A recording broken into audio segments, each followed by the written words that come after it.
Hello world, it's Vagabond here and welcome to Tunisia. Me and my well-known friend Vyatich, who I traveled with to Morocco and Mauritania. We are going to explore Tunisia, our third African country.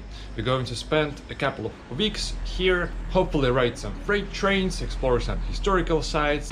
First of all, let me tell you that we are currently in the capital city of Tunisia, which is called Tunis. We booked the hotel in the very center of the city, and this is the surrounded area, which looks pretty European because Tunisia is a former French colony. That's why you can see a lot of this kind of European looking architecture around. Tunisia is actually a touristy country, but it's mostly famous for like beach tourism. But we are not going to spend our time on sea resorts. We are going to explore the countryside of the country, its cities and towns. And by the way, we have exchanged some currency. Currently, Vyatich is carrying approximately $100 which is the equivalent of 310 local Tunisian dinars. We are in the very center, the historical center of the city, and it looks a bit dilapidated. Look at the condition of the buildings, but at the same time it makes it more authentic, so it definitely has a special vibe. We are walking down one of the main avenues of Tunis, and in fact it's just an ordinary street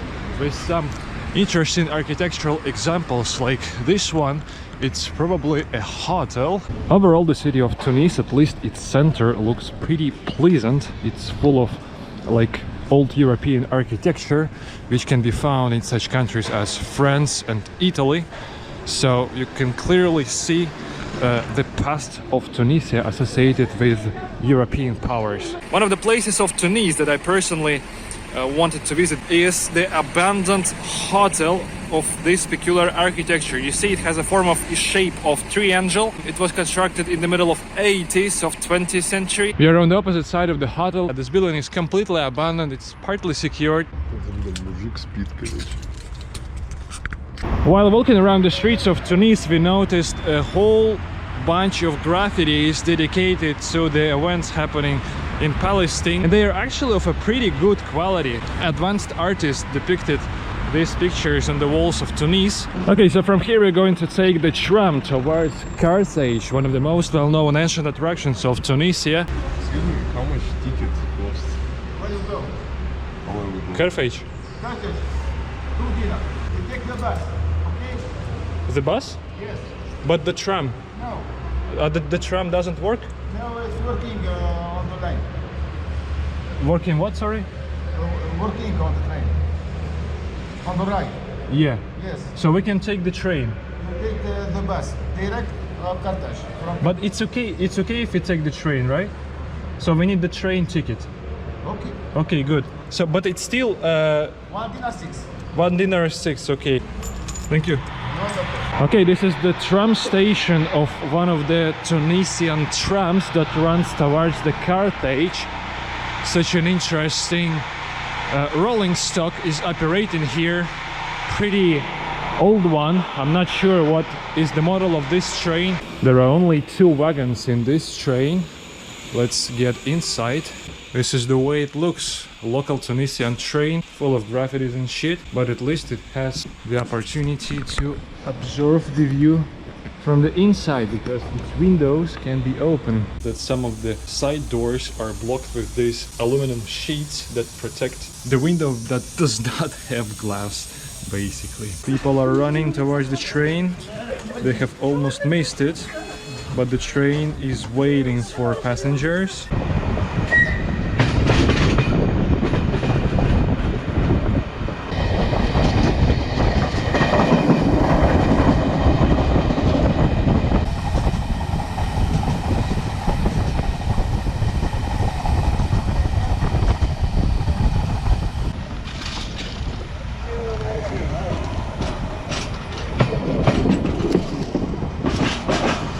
Passing by the railway crossing, the train slows down. You see that the barrier is not even closed yet.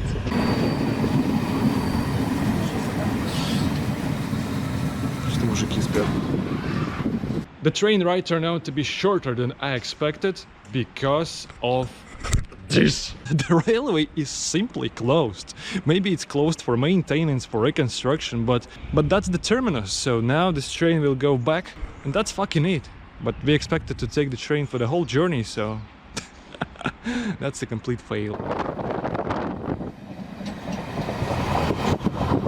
Yeah, we fucked up with the local tram, so we decided to change to the bus in hope of reaching the historical site. Alright, we have changed the location and moved from Tunis to Carthage. The old town of Carthage is also known for such interesting colors, like this is a combination of white and blue. So all of the buildings and the constructions here are designed this way. This is the design code of this place. The whole old town is painted this way, and it looks very, very cool, especially if you pay attention on some tiny details in the architecture, such as doors, this kind of shutters. Locals mainly sell souvenirs here, but there are also some nice cafes and restaurants. Okay, it's high time to have a breakfast, Tunisian breakfast. We basically ordered the sandwich. It's called Tunisian sandwich, which consists of tuna, like the fish, some vegetables, and also the egg. I ordered also a cup of cappuccino. For Vyatich, that was the Tunisian salad. Is it the fish? Fish. It's also fish, probably tuna. The cake and yeah, a cup of latte.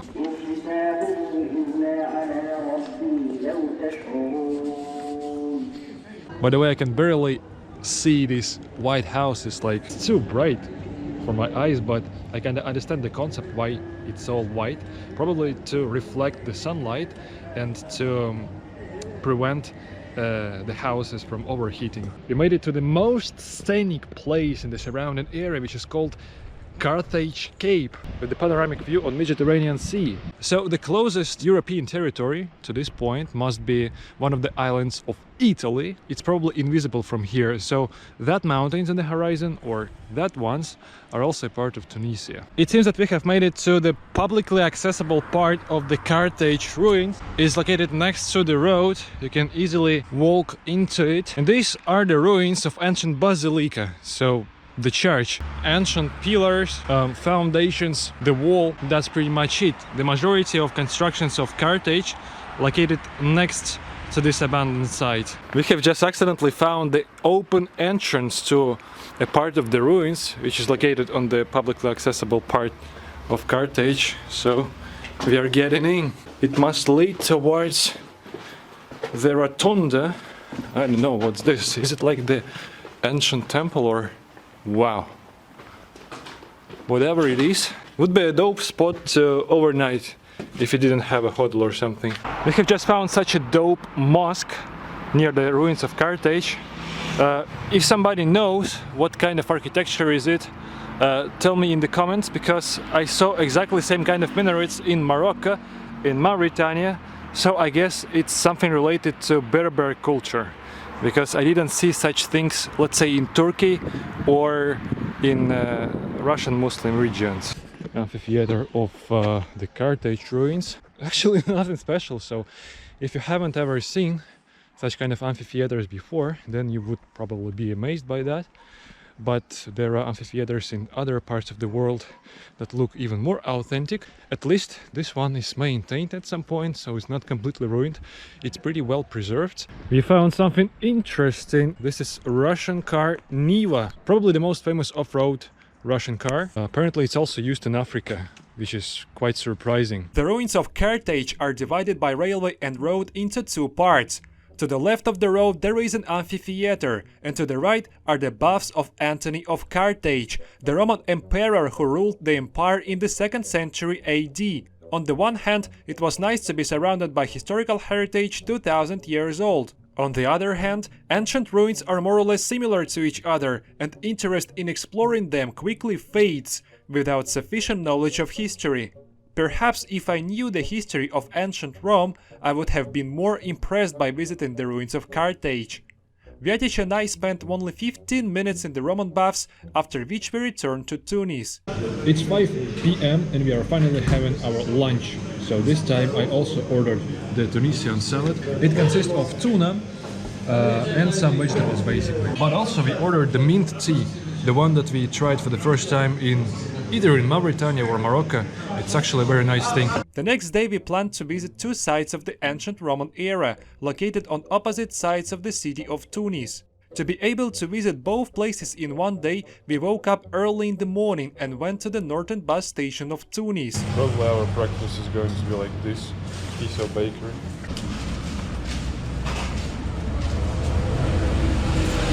I paid just like 1.2 dinars and got this sort of piece of bakery. I'm not sure if it's like the cream inside and some chocolate cream as well on top. We are approaching Northern bus station and it's full of local marshrutkas that are called luash, and we have to find our luash that will deliver us to the village with the specific name that we actually struggle to pronounce, but hopefully we will be understood by locals. These are marshrutkas that cruise between cities and towns. They are marked with this red line, so now we should definitely ask locals and figure out how to get to that village. Sorry, do you know where the bus is to Thuburbo?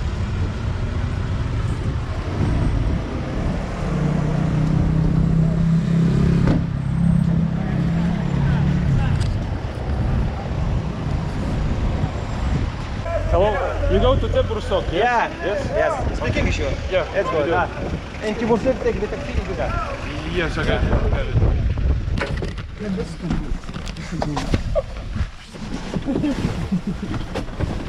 You speak just English, huh? French now? English, Russian. And you must take the taxi in Dougga. Yeah, sure, thank you. The time for you. In Dougga. Take your time in Dougga. 1 hour, 2 hours, 3 hours, the time for you. And give the time in taxi in the back. Okay. That day we became the first visitors to the ruins of the ancient Roman city of Dougga. We took a minibus to the city of Thuburbo, where we immediately took a taxi to Dougga. We agreed with the taxi driver to take us from the ruins back to Thuburbo in 2 hours. This time was enough for us to explore the main attractions of the ancient Roman city. Dougga was originally a Berber settlement, but in the 2nd century before Christ was captured by the Romans. The most iconic place of Dougga is the amphitheater, designed for 3,500 spectators. It was built in the 2nd century before Christ and today is used for summer festivals. Okay, we are on the corner of the amphitheater and this is probably the best observation point. Kitty is over there. Will she approach us or not? Yeah, definitely. It's a very friendly cat. Yeah, this is another landmark of these ruins. It's the kitty. She's so sweet. An equally significant place in Dougga was the capital. Once upon a time it was a temple dedicated to the 3 deities, the patrons of Rome. This is probably the oldest place I've ever been to. Currently we are inside the Capitolium. There are some broken stones with Roman writings, but I personally cannot read them. In Dougga, we also saw a cistern, that is, a reservoir in which local farmers had parked a tractor. Next to the cistern stood the triumphal arch of Alexander Severus, who ruled the Roman Empire for just over a decade in the 2nd century AD. Such arches were installed at the entrances to cities, on city streets, on bridges, and on large roads in honor of winners or in memory of important historical events. We also saw the majestic mausoleum of the Punic era. During this period between the 3rd and 2nd centuries before Christ, 3 wars took place between ancient Rome and Carthage. Having seen enough Dougga ruins, we returned to Tunis to go from there to the second destination that we planned to visit. We headed towards the city of El Fas, 70 kilometers southwest of Tunis, to look at another ancient Roman ruins. We asked the minibus driver to stop on the highway next to the ruins so that we could enter the territory for free by passing the ticket office. This is probably a part of ancient basilica, like the church, I think. All of them consist of such columns, like pillars. There is 2 or maybe 3 more basilicas. That's pretty much it, so you can compare ruins, they are more or less the same. We made it here relatively for free. However, on the same day the universe punished us for our stinginess. After visiting the ruins, we walked to the city of El Fas, in time for the departure of the rail bus to Tunis. We didn't take this train because we were sure that another one would follow it in an hour and a half. But the second train, as it turned out, simply didn't exist. So we got stuck in El Fas. Despite the fact that the time was only 6 p.m, there was no other transport heading to Tunis. At the bus station there was not a single minibus or marshrutka that went to the city of Tunis. In the end, we agreed with the local taxi driver to take us to Tunis for either 70 or 90 dinars. We spent the last night in Tunis and the next morning we took a bus to the south of the country to the city of Tozeur. We arrived in Tozeur after sunset and immediately checked into the hotel. Evening, and we have finally arrived to the town of Tozeur. Not sure if I pronounced it correctly. So we are in our hotel. We booked it for 2 nights to explore the surrounding area. Pretty authentic, let me say. It has 2 huge rooms, 2 main beds and 2 beds for 2 sofas for guests, and our private bathroom. What I do like here is this national decoration. Actually, I was interested not in the city of Tozeur, but in the nearby filming location of the famous Star Wars movie, which I went to see the next morning. The town of Tozeur, located 500 kilometers southwest of the capital city. An interesting part of the town of Tozeur would be Medenin, so the old town, but we are currently not in Medenin. It's still pretty interesting, just like ordinary Saharan African town. Okay, congratulations, I've just found the luage that will give me a lift to the next town on my way, so I will cover half of the way to the filming spot.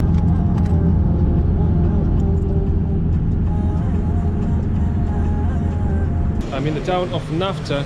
This is the luage stop, and from here I should either walk 17 kilometers or find another kind of transportation. Okay, I decided to walk out of the town and get straight to the road that leads to the filming spot, and I will either hitchhike or catch a taxi straight there. Let's see how will it work. Oh wow, they have such an incredible water tower. Very unusual construction. I have never seen something like that before. I wonder if it's French or something very local. So I have left the settlement and currently I'm on the road heading towards the filming spot. I do like this public sign with the camel. So far I haven't seen a single car, neither going towards the town or from there. I'm walking to Mos Espa. Yes, I can give you 10 dinars, it's okay? Okay, no problem. Russia! Russia!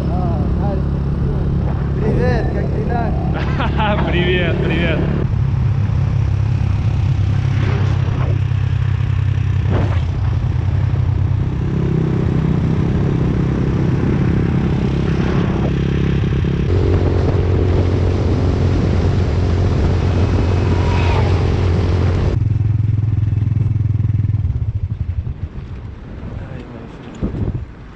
I have finally made it to this Star Wars filming spot. It's all like the artificial town, but there is 0 tourists at the moment. And I'm the only freak here right now. Currently, I'm able to explore something that I was watching as a child. Actually, rarely watch any movies, but Star Wars was exactly the one that I personally watched all of the episodes. We can easily get inside these constructions. They are empty inside. They were made of partly of wood and some local construction material. Being at Mos Espa, I was more fascinated by the legendariness of the location than by the location itself. Mos Espa was featured in the Star Wars film series as a city inhabited by various alien races from across the galaxy. Other than decorations, there wasn't many things to do. I was lucky to be the only tourist walking around the territory to explore everything at chill pace. Besides me, there were a few souvenir sellers as well as local residents offering camel rides. I didn't want to upset Vyatich and ride a camel without him, because riding a camel was the only reason why Vyatich agreed to travel to Tunisia. Of course, I'm kidding, but he indeed had such a desire. Remembering the wish of Vyatich, I immediately went back to Tozeur to make my body's dream come true. Vyatich, what did you do in the morning? Slept and smoked in the room. As usual, so nothing has changed. So we are continuing exploring Tozeur. We are getting to its outskirts to hopefully ride some camel and possibly explore some interesting places located in that area. We went to the outskirts of the town where we quickly found a man with a camel ready at our service. Wow. How is it? Real high. If he drops me like this, I will break my neck. Like the bull? Yeah. How long does one camel usually live? Live 45. 45 years. There's 7 years. Oh, it's young one. Oh, by the way, you do speak English? Yeah, And I hear some German words, yes? German, ja, sprechen Sie gut German. Was ist das? Das ist ein Ziegelei-Fabrik. Die Ah. in der Stein, alles Stadt gebaut. Die Fabrik, alles arbeiten sie mit Händen. In Hartstadt und Tozeur, das von alles von Brick. Steinbrick. Yeah. Das is very nice in decoration. In Dekoration in the house. Mm. Aber das kommen gehen noch Almania oder Spanien oder Okay. Italien. Oh, French, ich komme vor für das Stein. Aha, so diese Fabrik Ja. Export. Export, ja genau. Mit Feuer hier, das Feuer in das Fleisch, Feuer. One stoke here. After it get in Feuer, das ist Stoke. Aber das ist nur Arbeitsplatz. People nicht leben hier. No, nur arbeiten sie. Nur Nur arbeiten. leben. Mhm. Ich komme hier nur arbeiten. Das normalerweise 1 Tag, 2 Tage in der Sonne, die heiß. Aha.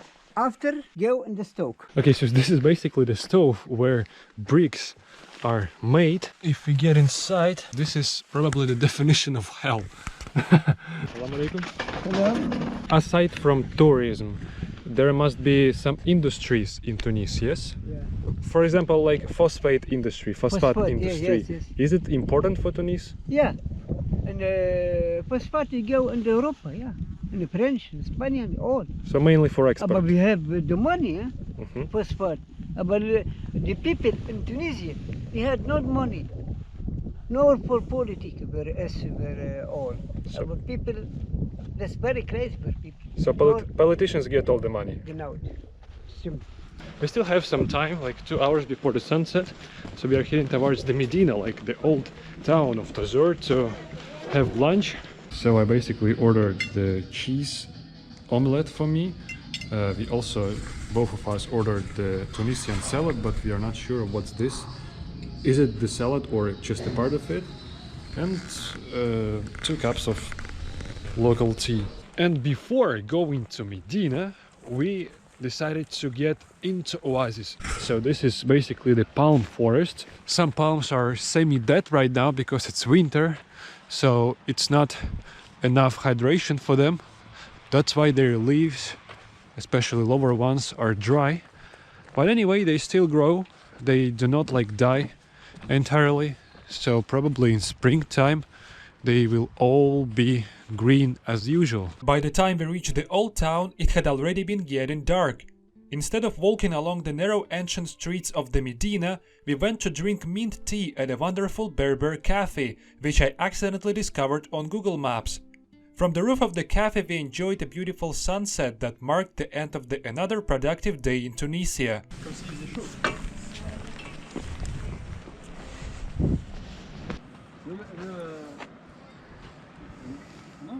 For the phone, and I want to take video from your phone. The next day we took a bus from Tozeur to the neighboring town of Metlaoui, or Mitlavi, which had an active railway station. Even though the railway terminated at Tozeur, the railway station in Tozeur was abandoned.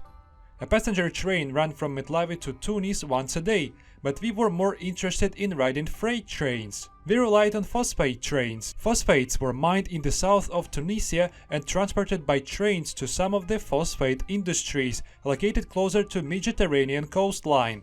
Before traveling to Tunisia, I researched the phosphate train links and found out that the town of Mitlavi would be an ideal starting point for the freight stage of our trip. And my calculations did not disappoint.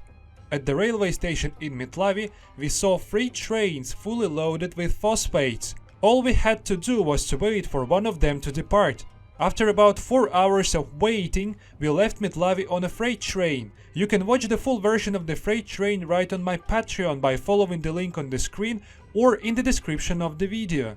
Okay, I've just had the quick conversation with Vyatich. He decided to stay in the wagon, but I will simply hop on the train again if he'll depart. 50 kilometers east of Midlavi, our train stopped at a relatively large yard in Gafsa. The locomotive uncoupled from our train and went to the maintenance depot, and then it became clear that we would not go any further. In Gafsa, there was a pedestrian bridge over the railway. On this bridge, a crowd of local teenagers watched our train, and we immediately attracted their attention. We've just got our personal audience. The guys on the bridge clearly saw us climbing out of the wagon. But they're pretty impressed. Maybe to welcome us, maybe to harass us. I don't know what's their purpose. Hello, bonjour. How are you? No, English, German. Hello, bonjour, salam. Parli italiano? No. Russian, English. I don't speak English. I don't speak Italian, sorry. Hello? Hello. Hello? What is your name? Maima. Name? Oui. Maima. From Tozeur to Tunisia to Tunis via Midlavi. La gare du train. Oui. Compris? Oui. Prendez le train, pagez billet. Yes, so just simply by this train. بركاج قلت خهبة المتنة تتنكر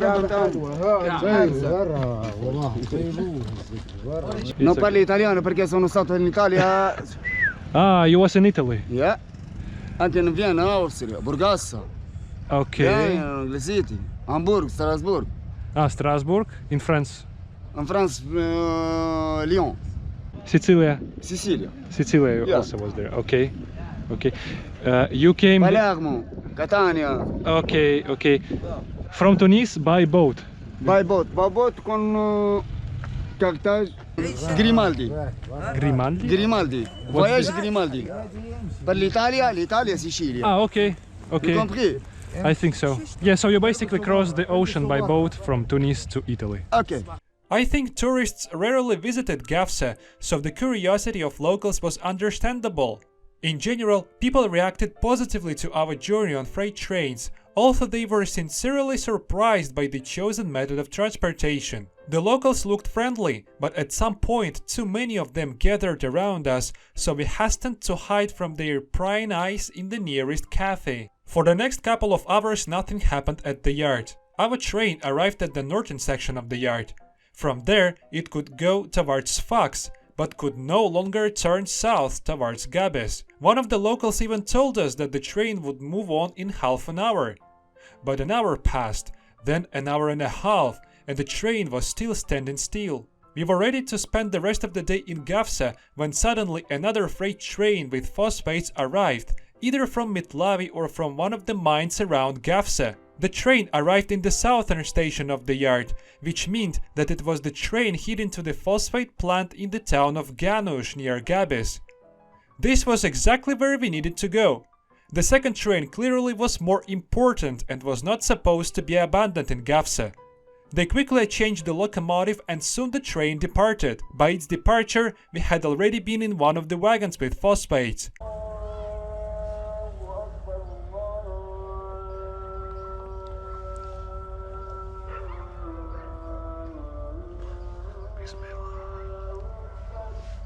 The second half of the journey, the train moved slowly due to the poor condition of the railway tracks, frequently slowing down to a running pace. Nevertheless, we successfully reached the phosphate plant in Ganush. Congratulations guys, we have arrived to the outskirts of the city of Gabes, one of the southern cities of Tunisia. You clearly hear this weird noise. This is actually the phosphate factory. That was the terminus of our freight train. So we actually spent the whole day on riding freight trains today. We woke up early in the morning at like 5:30 a.m. Took a bus from Tozeur to Midlavi. The first railway station took the freight train from Midlavi to the town of Gafsa. Amazed locals in Gafsa and then changed to another freight train and ended up here So this is the terminus for us, for our train hopping part of the journey. We will continue exploring Tunisia, but by some ordinary means of transportation. We were seen a lot of times during our train hopping journey, but locals didn't really care. Some people even waved to us. But on the very last stretch, when we were approaching the factory, we were seen by a guy, or who was that? We didn't really see him. He basically turned on his flashlight and started illuminating us, and our train stopped almost next to that guy. He started running towards our wagon, but luckily the train stopped for just 1 minute, and that guy did not manage to reach our wagon. So then the train accelerated and we managed to avoid him. That's kind of a situation that's sometimes happening with us. So now we are walking straight to the city. It's approximately 1 hour from this point, and hopefully we'll find a place to stay or camp somewhere. From Ganush, we walked for 2 hours across oasis to Gabis, where we booked a hotel. In the morning, we headed further to the southeast of Tunisia. Alright guys, it's new day in Tunisia. We are in the city of Gabes. We are in the hotel, but at least our hotel has some palm trees on its backyard. Such a lovely weather. And today we are planning to reach the town of Tataouine. The goal of this visit would be to see the regional Berber architecture. We haven't found any interesting location in Gabes yet. Seems to be a pretty ordinary Tunisian city. Not aware of any attraction here. So we're just walking towards the bus station to leave the city. This is what I call perfect timing. We just get to the bus station and get on the bus that will give us a lift halfway to Tataouine. Then we'll make the change either to Marshrutka or to another bus and get to our terminal station for the day. On the way to Tataouine, we changed buses in the city of Medenin, located on the highway leading to Libya. In the pre-colonial period, Medenin was an important trading center of northern Africa. The local Ksar, that is a fortified Berber village, stored the grain of Berber tribes of the entire surrounding region. The grain was stored in the so-called gorfas, or basically granaries similar to the dwellings of aliens. Not surprising that this place was shown in the first episode of the Star Wars. Okay, we found the Louage station of Medenin. It's located a bit aside from the main bus station, so we're waiting for some more passengers to depart. Probably there are only 3 or 2 of us heading to Tataouine. From Medenin, we took a Louage to the town of Tataouine, the name of which was well known to Star Wars fans, because entire planet was named after this town in the movie by George Lucas.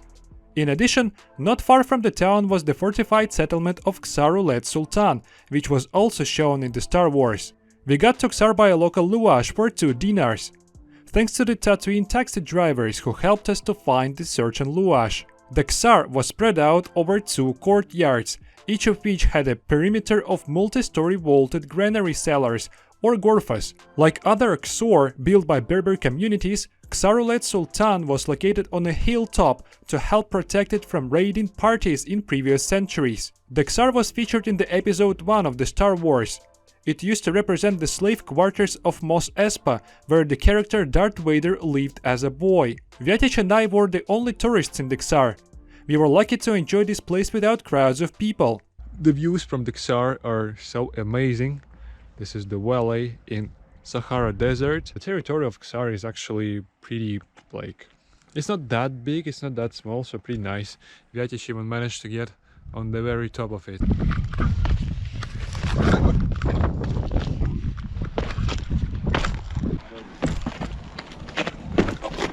We decided to walk back to Tataouine because we didn't know if any bus or Louage would go towards the town in the evening. After walking a couple of miles, we tried to hitchhike and eventually hitched a car that gave us a ride straight to Tataouine. So we managed to hitchhike from Ksars back to Tataouine. Amazing experience of hitchhiking in North Africa. The guys gave us a lift to the cafe, where we managed to buy a pretty strange shawarma or something like that. Doesn't seem to be a reasonable one, but well, eatable more or less, but cannot recommend it. This was how I caught the food poisoning. We spent the next day on the road to Sfax. We went to Sfax by direct Louage from Tataouine, and this was our mistake. Louages in Tunisia usually depart only after the collection of sufficient number of passengers. The vast majority of people from Tataouine went to Gabes, and very few of them, including us, needed to go to Sfax. We spent 4 hours at the bus station waiting for more passengers to come with us. If we had gone to Sfax via Gabes, we would have gotten there faster. Anyway, in the evening we arrived at Sfax. We didn't plan to explore the city, I just liked the name of the city and wanted to visit it.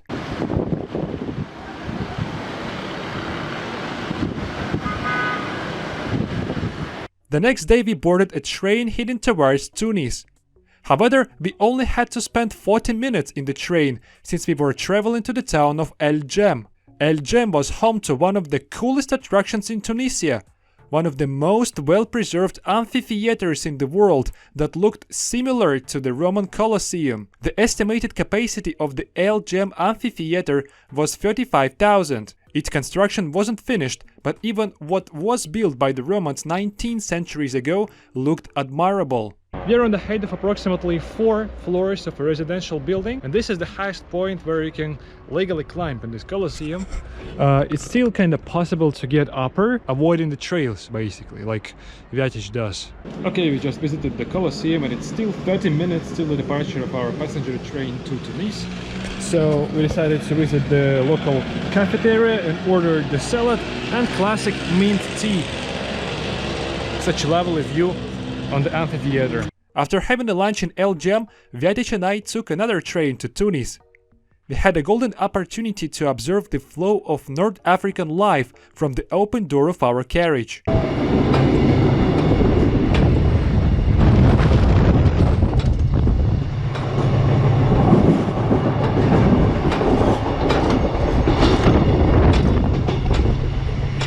After arriving in Tunis, we had 4 days left before our flight to Turkey. We walked around the city a little more, and on one of our free days we decided to get to the northernmost point of the African continent, located near Bizerte, the northernmost city in Africa. Alright, we made it to the town of Bizerte, but to the wrong Cloage station. This is the feature of Tunisian towns, that there might be 2 or even 3 different bus stations in the city depending on the direction that bus run. So the city of Tunis is located south of Bizerte, that's why we arrived at southern station. But now we're gonna switch to either central or northern one. So we have to walk for at least 30 minutes between them, and that's how we get around. We are crossing the bridge, probably the drawbridge, over the street that connects Bizerte Lake with the Mediterranean Sea, which is also visible from here. My assumption is that this harbor sometimes becomes the starting point of some migrant boats, like these ones, who sail towards Italy. So it's approximately 150 kilometers from here to the nearest point in Italy. It's kind of unlikely that we will see some of them today, but anyway, this is the northernmost town in Africa and consequently one of the closest places to European Union. It's actually been almost 2 hours as we are in Bizerte because we were fucked up with the luage. So firstly we took the wrong luage that got us to the different point in the city, completely wrong direction. And it turned out that we took the luage that is cruising around the town, so it was marked by blue line. But later we discovered that we need a different kind of luage with the yellow strip. So we asked locals to help us to write the name of the settlement where we are going. They made it, so there it is. And they told us to take yellow luage. Would you believe or not, guys, but we have accidentally found a Russian Orthodox church in Tunisia, straight in the city of Bizerte. This church was constructed between 1937 and 1939 and named after Alexander Nevsky. So it says that it was constructed as the memorial to the Russian fleet crew that was based in Bizerte at the very beginning of 20th century, between 1920 and 24. But currently the church is completely closed, apparently because there is no visitors, no Orthodox Christians who would attend it. By the way, the square where this church is located is named after Anastasia Manstein-Shirinskaya. I don't know who's that, but an interesting situation is that she has like a double surname. The first part sounds Jewish, Manstein, and it is not mentioned on the translation. It's probably a French translation. And I assume that it's also not mentioned here in Arabic, but well, maybe it is. Hungry Vyatich is what? Disaster. Finally made it to Cape Angela from Bizerte. Initially we were trying to find the luage, but not a single Louage accepted to drive us here. Then we gave up with Louages and asked taxi drivers directly in the main square of like Bizerte. We asked 2 persons and none of them just agreed to drive here. And then we eventually negotiated the ride with another taxi driver. Just behind these bushes must be the northernmost point of Africa. On the very bottom of this monument is the information that it is 8,060 kilometers between the northernmost and the southernmost point of Africa. This is the second half of the monument, the northernmost page in Africa. Yeah, this is literally the northernmost point right now, the very edge of soil, effectively. So it is approximately 100, maybe 150 to the nearest Italian island in Mediterranean Sea, but it's invisible from here anyway.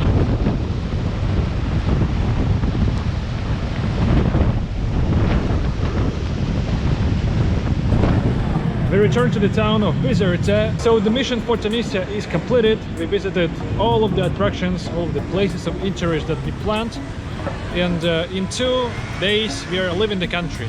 So cheers for such a wonderful journey.